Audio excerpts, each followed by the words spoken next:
রোদে পুরে ভিডিও করতে করতে মুখের অবস্থা হয়ে গেছে 12টা। তো তার জন্য আজকে চলে যাবো একটা ফেস ওয়াশ কিনতে। তো তোমরা যদি দেখতে চাও কি ফেস ওয়াশ আমি কিনছি তাহলে পুরো ভিডিওটা কন্টিনিউ করো।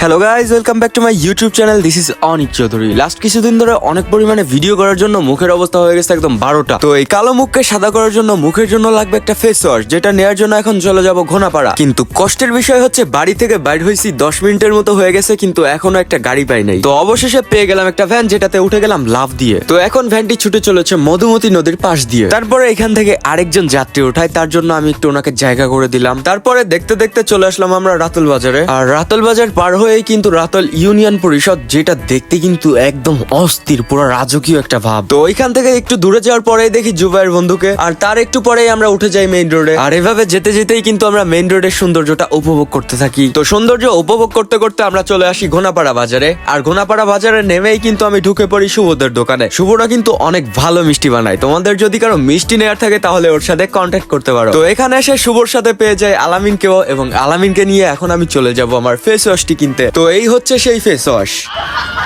আরে না না, এটা না, জাস্ট ফান।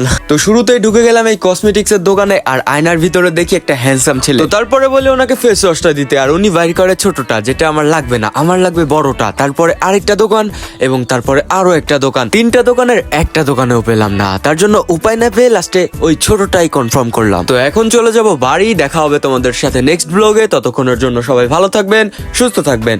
আল্লাহ হাফেজ।